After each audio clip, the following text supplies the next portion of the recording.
45 साल में देश में सबसे ज़्यादा बेरोजगारी है।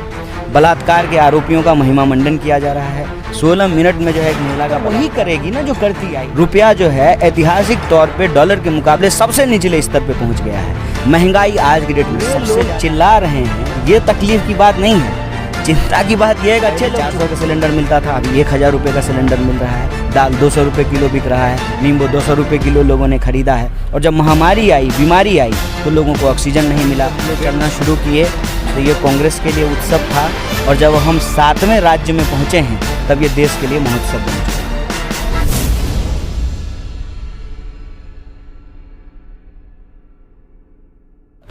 हेलो फ्रेंड्स, मैं मोहम्मद ज़करिया खान और आप देख रहे हैं tribune-hindi.com। मेरे साथ हैं कांग्रेस नेता कन्हैया कुमार। कन्हैया जी, अब भारत जोड़ो यात्रा में चल रहे हैं और मध्य प्रदेश पहुंचे हैं। कैसी रही ये पूरी यात्रा और कौन सा ऐसा मोमेंट था जो लगता है कि हाँ, यात्रा सफल हो गई? देखिए, सबसे पहली बात तो सिर्फ हम नहीं चल रहे हैं जी। इस यात्रा में 120 भारत यात्री, इंटर स्टेट यात्री, अतिथि यात्री, सिविल सोसाइटी के लोग और बहुत सारे ऐसे लोग हैं जो अपने मन से, अपनी इच्छा से इस यात्रा में चल रहे हैं। तो ये यात्रा जो है, आपने ठीक कहा कि लगातार चल रही है। जहाँ तक इसकी सफलता का सवाल है, ये यात्रा जिस दिन से इसका निर्णय लिया गया ना कि ये यात्रा होगी, उस दिन से ही ये सफल था। इस यात्रा के पहले कदम के साथ ही उम्मीद का कदम जो है वो लगातार जो है वो बढ़ता चला गया। ये बात हम आपको इसलिए कह रहे हैं कि यात्रा जब शुरू हुई तब ये कांग्रेस और कांग्रेस के कार्यकर्ताओं की यात्रा थी। यात्रा जब चलनी शुरू हुई, यात्रा जब आगे बढ़ने लगी, तो ये यात्रा देश की यात्रा हो चुकी है। जब 7 तारीख को हम लोग चलना शुरू किए तो ये कांग्रेस के लिए उत्सव था, और जब हम 7वें राज्य में पहुँचे हैं तब ये देश के लिए महोत्सव बन चुका है। अच्छा, भारत जोड़ो जो नाम दिया गया कि भारत को जोड़ने की बात, कम्युनिटीज़ को साथ लाने की बात, तो आपको लगता है कि क्या ये इस उद्देश्य पे सक्सेस हो पाएंगे आप लोग? क्यों नहीं सक्सेस हो पाएंगे? ये इस देश की खासियत है। हमेशा से इस देश में अलग अलग पहचान वाले लोग एक साथ रहे हैं। ये इस देश की खासियत है। विविधता में एकता और एकता में विविधता वाला यह देश रहा है, शुरू से ही, सदियों से ही रहा है। दुनिया में शायद ही ऐसा कोई देश होगा जहाँ इतनी ज़्यादा विविधता हो।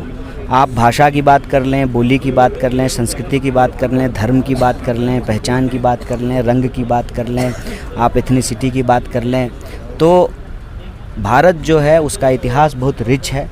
और हमेशा से जो है लोग यहाँ पर सह-अस्तित्व के साथ, शांति के साथ, एकता के साथ जो है वो रहते आए हैं। अच्छा, एक चीज़ देखी गई है कि इस पूरी यात्रा में बीजेपी शुरू से कुछ जैसे कहीं कपड़े में अटैक हुआ, कहीं इस बात में अटैक हुआ कि राहुल गांधी की दाढ़ी पे बात हुई, इस तरह की जो चीज़ें हुई थी, इन सारे जो अटैक बीजेपी की तरफ से हो रहे हैं, इन अटैक्स को कैसा देखते हैं आप? ये बहुत स्वाभाविक है ना। बीजेपी की जो सोच है और इस यात्रा की जो सोच है वो आपस में एक दूसरे का विरोधी है। बीजेपी का वैचारिक इतिहास ये है कि जब देश इकट्ठा होकर के अंग्रेज़ों के खिलाफ 1942 में भारत छोड़ो आंदोलन कर रहा था, तब भी ये अंग्रेज़ों के साथ थे। भारत छोड़ो आंदोलन में हिस्सा नहीं लिए थे। महात्मा गांधी के नेतृत्व में जो स्वतंत्रता आंदोलन चल रहा था उसमें शामिल नहीं हुए थे। 2022 में जब भारत जोड़ो हो रहा है, उसी मानसिकता के खिलाफ। 1942 के बाद जनसंघ की बात कर रहे हैं आप? नहीं, मैंने कहा वैचारिक बात कहा। नहीं, उसमें बहुत सारी बातें हैं, उसके डिटेल में जाने की कोई ज़रूरत नहीं है। उसमें बहुत सारी बातें हैं, ठीक है।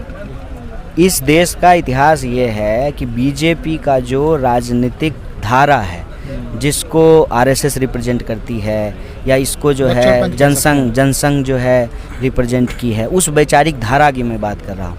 वो वैचारिक धारा जो है 1942 के भारत छोड़ो आंदोलन में हिस्सा नहीं ली थी। आरएसएस 1942 के भारत छोड़ो आंदोलन में शामिल नहीं हुआ था और वो अंग्रेज़ों के साथ थे। और आज जब राहुल गांधी जी 2022 में भारत जोड़ो की बात कर रहे हैं तो उस पर हमला कर रहा है, और ये बहुत स्वाभाविक है। हर कोई अपने विरोधी को हमला करता है। ये एस्पेक्ट तो आप नहीं करेंगे ना कि भाजपा जो है भारत जोड़ो यात्रा के रास्ते में जो है फूल बिछा देंगे, माला से जो है स्वागत करेंगे और भूरी भूरी प्रशंसा करेंगे प्रधानमंत्री जी। नहीं राहुल जी आप बहुत अच्छा काम कर रहे हैं। अच्छा, ये तो बहुत स्वाभाविक चीज़ है ना। मुझे लगता है कि इस पे लोग आश्चर्य क्यों करते हैं। और बीजेपी के उन आरोपों को जब हम सीरियसली नहीं ले रहे हैं तो आप क्यों सीरियसली ले रहे हैं? मेरे ऊपर बीजेपी आरोप लगा रही है ना, हमारी यात्रा के ऊपर आरोप लगा रही है, हमारी पार्टी के ऊपर आरोप लगा रही है। जब हम ही सीरियसली नहीं ले रहे हैं तो आप क्यों सीरियसली ले रहे हैं? क्योंकि हमारी समझदारी ये है कि सच को झुठलाया नहीं जा सकता है ना। मैं आपको कहने लगूँ कि आप गधा हैं तो आप गधा हो जाएंगे कि आप इंसान ही रहेंगे? ये कोई तरीका नहीं होता है ना। मुझे लगता है कि इसको अनावश्यक जो है ना तूल भी बेकार का दिया जाता है। बीजेपी तो वही करेगी ना जो करती आई है। अच्छा, एक चीज़ मेरा इसमें कि इस यात्रा को लेके, अभी यात्रा आधी हुई है या आधी से थोड़ी ज़्यादा, यात्रा जब श्रीनगर में पहुंच जाएगी, ख़त्म हो जाएगी, तब तक यात्रा के स्वरूप को आप कैसा देखते हैं? देखिए, यात्रा ख़त्म नहीं होगी। यात्रा जब तक अपने उद्देश्यों को प्राप्त नहीं कर लेगी ना, ये यात्रा ख़त्म नहीं होगी।